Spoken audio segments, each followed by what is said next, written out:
সারা বিশ্বে ব্যাংক ডাকাতি বা দখলের ঘটনা থাকলেও সরকারিভাবে ব্যাংক দখল এবং টাকা লোপাট করে বিদেশে পাঠানোর ঘটনা বাংলাদেশেই বোধহয় প্রথম। এদেশে ব্যাংক দখলের নতুন নতুন পন্থা আবিষ্কার করে Awami League. United commercial bank UCB সফলভাবে দখলের পর আরও বড় পরিসরে টাকা লোপাটে মনোযোগী হয় আওয়ামী লীগ। ব্যাংক দখলে সিদ্ধহস্ত আওয়ামী লীগ নেতা আখতারুজ্জামান বাবু এবং তার ছেলে সাইফুজ্জামান চৌধুরী জাভেদের শিক্ষায় বেশ কয়েকটি ব্যাংক দখল করেন সাইফুল আলম, যাকে সবাই চেনে এস আলম হিসেবেই। এই এস আলম হচ্ছেন আখতারুজ্জামান বাবুর ভাগ্নে এস আলম, যার ডাকনাম মাসুদের ইসলামী ব্যাংক দখল ছিল ব্যাংকিং জগতের কলঙ্কজনক অধ্যায়ের একটি।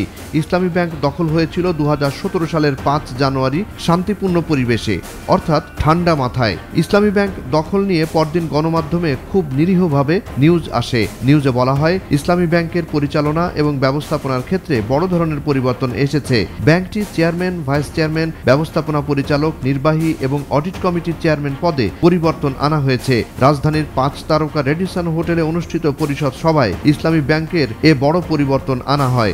ইসলামী ব্যাংক 2017 সালে যখন দখল করা হলো এবং সে দখল করা হলো, সেটা একটা রাষ্ট্রীয় পৃষ্ঠপোষকতায় দখল করা হয়েছে। সেই পৃষ্ঠপোষকতাকে অনুমোদন দিতে হয় বাংলাদেশ ব্যাংকে। বাংলাদেশ ব্যাংকের তৎকালীন গভর্নর রাত 10টা পর্যন্ত সেন্ট্রাল ব্যাংকে অফিসে বসেছিলেন, কারণ ওখান থেকে ইসলামী ব্যাংক দখলের সমস্ত প্রক্রিয়া শেষ হওয়ার পরে এটা কেন্দ্রীয় ব্যাংকের অনুমোদন লাগবে, তিনি অনুমোদন দিবেন, সেজন্য বসেছিলেন। মামা আখতারুজ্জামান চৌধুরী অস্ত্রের জোরে ব্যাংক দখল করতে গিয়েছিলেন, কিন্তু ভাগ্নে এস আলম আধুনিক পদ্ধতিতে ব্যাংক দখলের পথিকৃৎ। চট্টগ্রামের এস আলম ব্যাংক খাতে ঢুকেছিলেন কমার্স ব্যাংকের শেয়ার মালিক হয়ে 2015 সালে।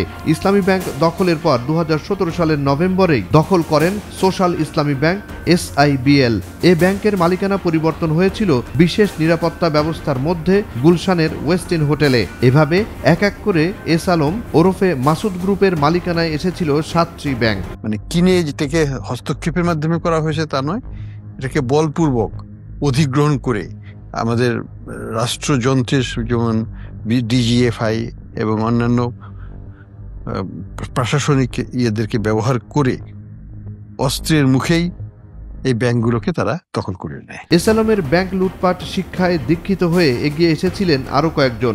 এস আলম ওরফে মাসুদের অন্যতম শিষ্য বহুল আলোচিত প্রশান্ত কুমার বা PK হালদার আওয়ামী লীগ আমলেই আটক হয়ে রয়েছেন ভারতের পশ্চিমবঙ্গের জেলে। এই PK হালদার ছিলেন এস আলম গ্রুপের মালিকানায় থাকা NRB গ্লোবালের ব্যবস্থাপনা পরিচালক বা MD। ব্যাংক দখলে অবশ্যই দরকার হতো শেয়ার বাজার এবং বাংলাদেশ ব্যাংকের সহায়তার। ব্যাংক লুটপাট বা দখলের সহায়তার জন্য ছিলেন কেন্দ্রীয় ব্যাংক বা বাংলাদেশ ব্যাংকের সাবেক ডেপুটি গভর্নর SK সুর চৌধুরী এবং নির্বাহী পরিচালক শাহ আলম। এরপরে আব্দুর রউফ তালুকদার ছিলেন অনেকটা এস আলমেরই গভর্নর। রাষ্ট্রীয় সহযোগিতায় আরেক ব্যাংক পদ্মার মালিক হয়েছিলেন আওয়ামী সরকার ঘনিষ্ঠ ব্যবসায়ী চৌধুরী নাফিজ শারাফাত। 2019 সালে IMF যখন একটা রিপোর্ট দিল, সেখানে তারা বলল বাংলাদেশ অনেক বেশি ঋণ খেলাপের তথ্য লুকিয়ে রাখে। এই লুকিয়ে রাখাটা কত সেটা আমরা জানতাম না। এখন যেমন নতুন গভর্নর আসার পর তিনি আর লুকাচ্ছেন না, সুতরাং আমরা দেখছি যে ঋণ খেলাপি এখন 21% চলে গেছে।